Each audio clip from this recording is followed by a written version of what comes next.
Perfect. Great. Thank you very much, Jeff. It's a real pleasure to be here in Austin for the ASPO-USA conference. And thanks very much to the ASPO board for inviting me. What I really want to talk about is the outlook for OPEC demand over the next 10 years and the implications for global exports. And what I'm going to do, I've divided this talk up into 5 main blocks, is just look at the World Energy Outlook published by the IEA a couple of weeks ago. Of course, the IEA doesn't give explicit forecasts for exports. What they talk about is production and demand, and they don't give us a number for OPEC demand going forward. So what I'm going to try and do is build up what I think is happening over the next few years with OPEC demand based on what the IEA is saying about Middle Eastern demand, and show you how we make the adjustment there, and really make the argument that the demand forecast for the IEA's Middle Eastern demand over the next 7 or 8 years looks very low to us, and that therefore, implicitly, the scenario they have for global exports going forward is also, by definition, too low. Now, the way I'm going to break this up, it's been interesting to listen to so many of the presentations beforehand, and a theme that came out, both Art and David made reference to this, is that they were data guys and not forecasters. And I suppose I'm a forecaster. I like to think I'm a data guy as well. I like to think these are not mutually exclusive categories. Having said that, when you look at oil price forecasts from analysts, so this is just going to be a bit of fun, showing you over the last 15 years how analysts have looked at oil price forecasts and what the outturn has been against those. Talk briefly about key trends in global oil demand, and talk about this very important point, I think, about global oil subsidies, because this is really what's been driving the demand, the ferocious demand, really, increase in demand in OPEC countries over the last 10 years. Pose the question, is OPEC consumption out of control, and then conclude with some observations and implications. And we're going to try and do all that in 25 minutes. So the point with oil price forecast is quite interesting. I mean, I don't know how revealing it is. But what this graph is telling you is that over the last 14 years, if you take the average consensus forecast at the beginning of the year for the outturn of Brent oil over the course of, for the average price of Brent oil over the course of the year, what you find consistently in every single year is that analysts underestimated the average price of crude oil, Brent crude oil, over the year. That's true in 2008, when obviously we had very high and violently rising prices followed by the collapse in prices. But it's also true of 2009, when I guess everybody, after having been very bullish, turned very bearish. And what's interesting to me is that the trend is always the same. There's a consistent bias in favor of underestimating what the price outturn is going to be. So I thought it'd be interesting just to look, as a bit of fun, looking into 2013. This is, if you look at 2013 now, what's the difference, the spread between the most bearish forecast and the most bullish forecast? And what you find is, going into 2013, analysts' forecasts for 2013 at the moment have the widest spread since 2009. And I'm guessing that one of the reasons for that is one of the key topics we've been discussing here this morning. The emergence of the shale oil revolution in the US has made a number of analysts, some of whose names have already been mentioned here this morning, much more bearish about prices because they think US production is going to increase very rapidly, and they're therefore bearish on prices. So you have a $50 discrepancy between the most bullish forecast that we've been able to find out there of $130 a barrel and the most bearish of $80 a barrel. But I guess that tells you something in itself, because $80 a barrel 7 or 8 years ago, that would have been considered a very bullish price forecast, and it just shows you how much the world has changed in the last 7 or 8 years. Anyway, that was just a bit of fun as an intro. The points I want to make about the outlook for demand before getting into the impact of subsidies and the outlook for OPEC consumption. We all know the last few years, and this is a trend that will very definitely continue, we've gone from a world where the OECD countries were the main drivers of demand to a situation now where it's the non-OECD countries that are the real drivers of demand. And if you look over the first decade of this century, everybody knows that China and Asia more generally grew its demand extremely quickly, but we had this amazing phenomenon of the Middle Eastern countries growing their demand very sharply as well. Now, this is where I come to the IEA projection for global oil consumption. Well, this is what's called the new policy scenario, as opposed to a formal projection. But it's the base case, as it were, in the latest World Energy Outlook from the IEA for global demand all the way out to 2035. But I want to focus just out to 2020. And I've highlighted in red there the Middle East. And what you find is the IEA under this new policy scenario is assuming that the demand growth in the Middle East will be 1.3 million barrels a day in total between 2020, or between 2011 and 2020. So we get to 8.1 million barrels a day from 6.8 million barrels a day in 2010. Now, if you look at what happened, that's a growth rate, a compound annual growth rate over the period of 1.8% per year for the Middle Eastern region. If you look at what actually happened over the previous decade, the Middle East grew its demand by an absolute amount of 2.3 million barrels a day from 4.7 to 7.1, and that's a compound annual growth rate of about 4.2%. So straight away, what the IEA is telling you is that the rate of growth in demand in the Middle East is going to fall from a compound rate of 4.2% over the first decade of this century to 1.8%. If you then, what I want to do is try and bring this back to OPEC, because I think the really interesting aspect of this is the demand increases in any given region are of interest, but OPEC is particularly important, obviously, because if you assume stable production, then an extra barrel of oil consumed within the OPEC countries is an extra barrel that doesn't make it to world markets. It's a direct reduction in global exports. And even though the population of OPEC in 2000 was almost twice that of the Middle East, if you look at the increase in consumption from 5.2 million barrels a day for OPEC in 2000 to 8.1, it is a bigger absolute increase. It's about 2.6 million barrels a day compared with 2.3 million for the Middle East. But the point is, it's the same countries that are really driving that in both cases. It's the countries in the GCC, because the OPEC population numbers are distorted enormously by Nigeria, obviously, which is much higher populous country than any of the others. So there's a very clear link here between what's going on in terms of the drivers and dynamics of Middle Eastern demand and the drivers and dynamics of OPEC demand.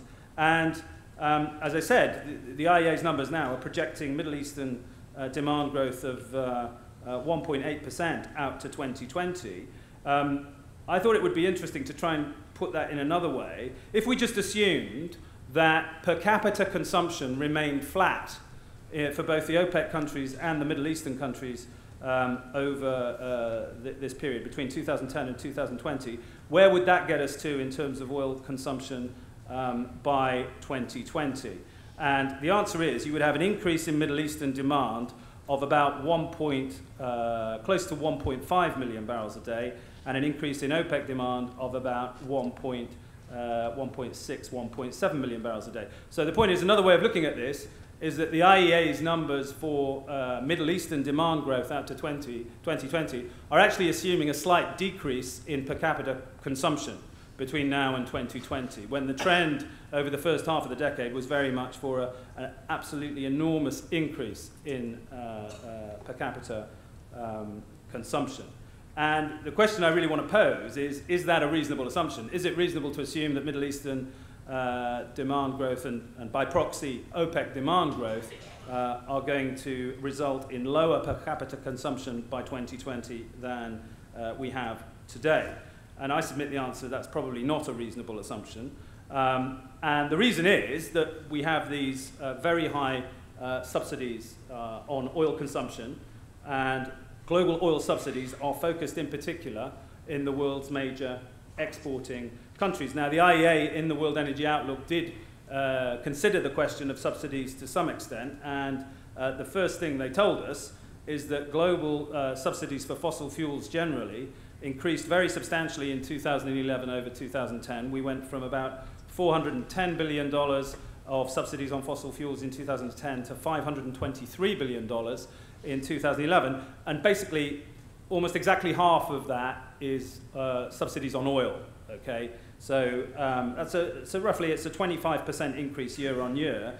And obviously most of these subsidies are in the form of implicit subsidies in producing countries. So if you look at the breakdown, I hope you can see these numbers here. If you look at the breakdown of global oil subsidies in 2010, the total amount of subsidies was $192 billion, direct subsidies on oil, of which 121 billion were in OPEC countries and a further 16 billion in other oil exporting countries with net crude exports of more than 100,000 barrels a day. So roughly speaking, 70% of all subsidies on oil are in major oil exporting countries. And the subsidy there is measured as the difference between the domestic price of oil and the international price of oil.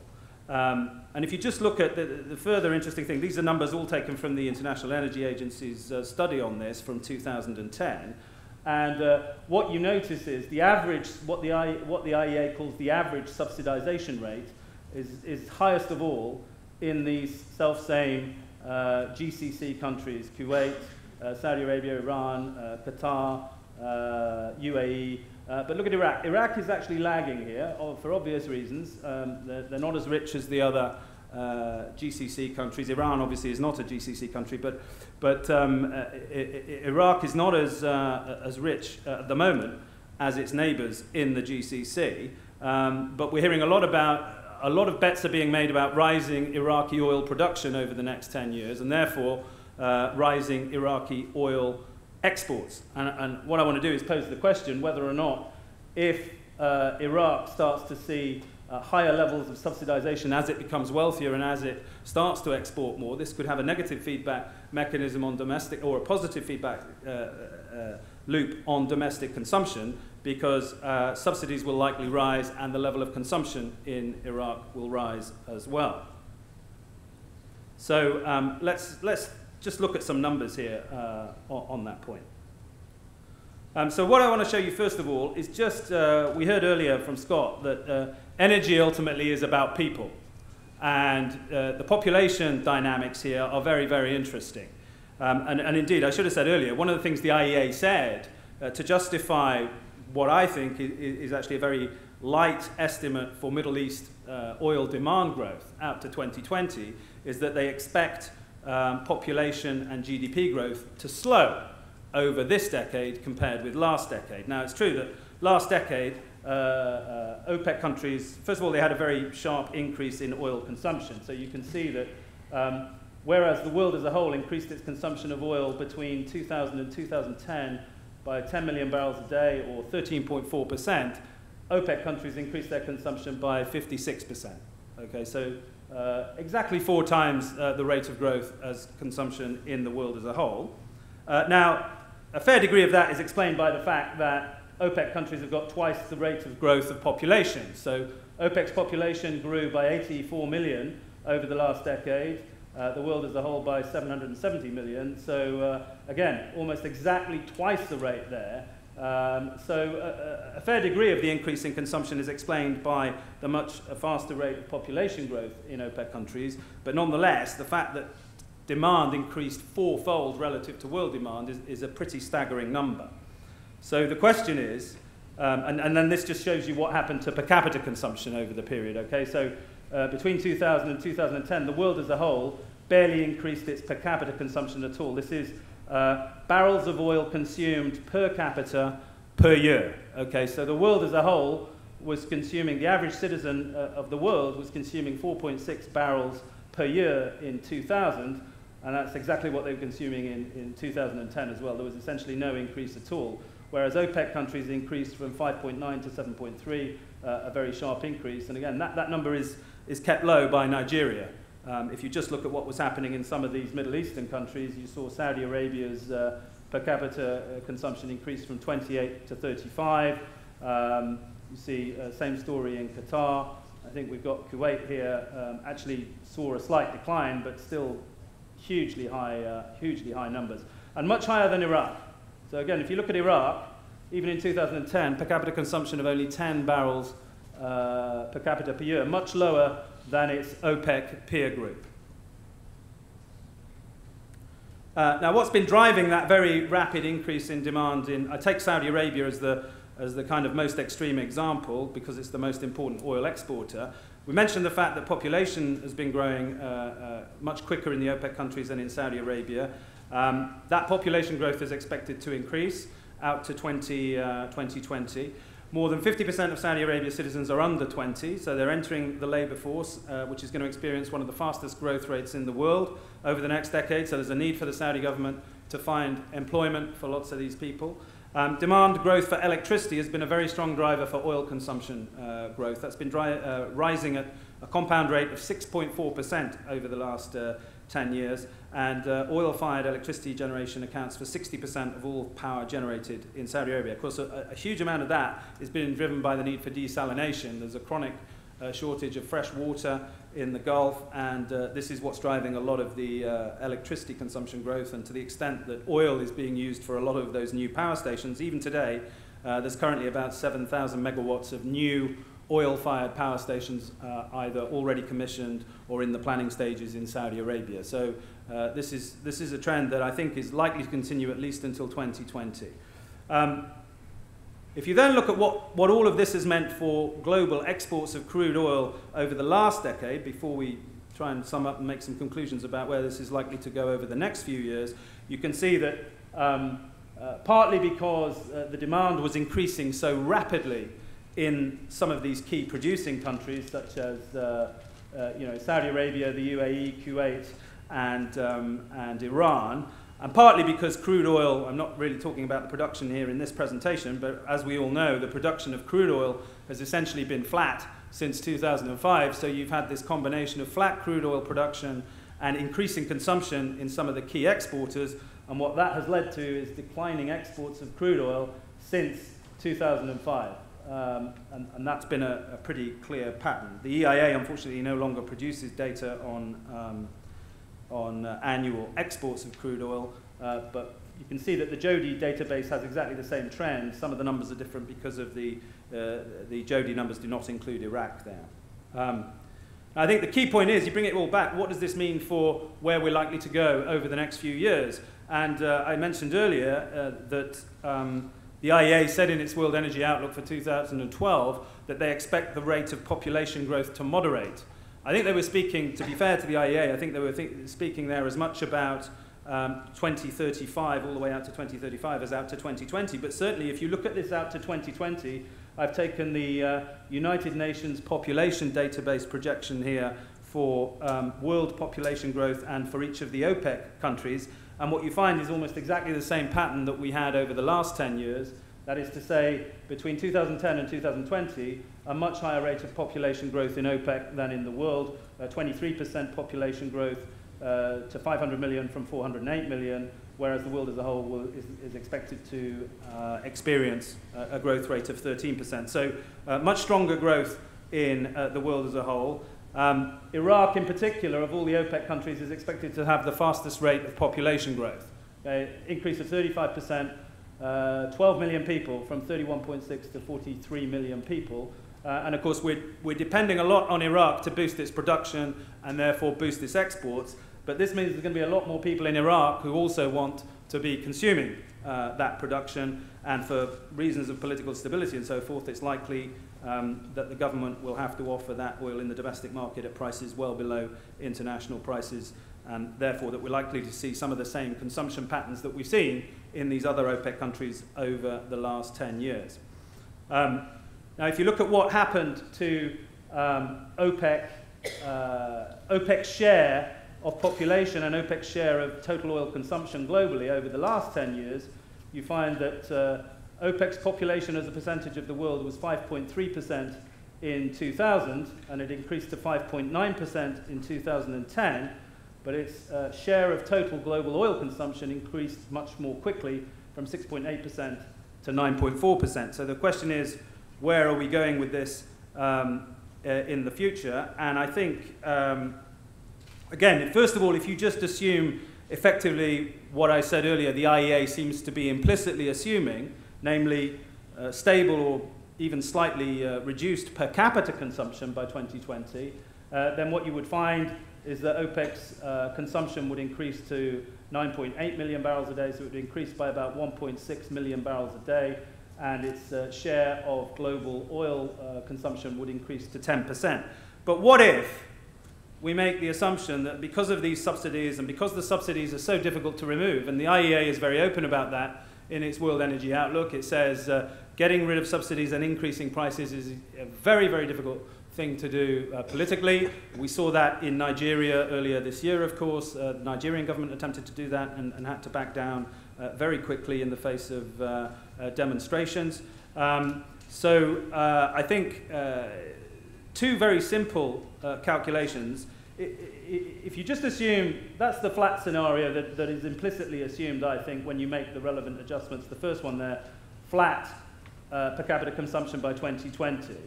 That already implies, again, if there's no increase in production, that already implies 1.6 million barrels a day fewer exports by 2020 compared with today. If you assume OPEC doesn't increase its production, then every extra barrel consumed at home is a barrel less available on the world market. But what happens if Saudi Arabia is not able to reduce its subsidies on oil? The thing the IEA says very clearly is that the base case scenario, which, as I've explained, this more or less corresponds to the base case scenario in the IEA's World Energy Outlook. What the IEA says is if they are not successful in reducing subsidies in the very modest way they've actually said they want to, then that could already be an extra 200,000 to 300,000 barrels a day of domestic consumption by 2020. And if you assume that Iraq doubles its per capita consumption between now and 2020, maybe that's too heroic an assumption, but if you made that assumption, you would get to a situation like here. It would effectively correspond to OPEC as a group, as a whole, experiencing 50% of the rate of growth in per capita consumption over the next 10 years, or over the period between 2011 and 2020, that it actually experienced in reality between 2000 and 2010. In other words, that would be an extra 1.1 million barrels a day of domestic consumption in OPEC countries, to go with the 1.7 million that is already there essentially in the base case. So I think it's not easy to get to a scenario where OPEC is consuming 3 million barrels a day more than it does today, and if you make no corresponding adjustment to OPEC production, that's already roughly 3 million barrels a day fewer exports by 2020 compared with 2011, just from increasing demand in the OPEC countries. If you add to that potential increasing demand in other oil exporting countries as population pressures kick in there, and on top of that, what might happen on the production side, the decline rates that have been mentioned with regard to shale in the US in particular, but the ongoing decline rates, I think we had a question from the floor there earlier today, the 3 to 4 million, Bob mentioned that earlier, 4 million barrels a day that we're losing just through natural underlying decline, then you can very quickly see that the availability of global exports over the next few years is going to remain a very, very significant pressure, I think, helping to push global oil prices higher. And my conclusion is that spare capacity is already tight. As demand increases in these OPEC countries, it's going to put further pressure on those spare capacity margins.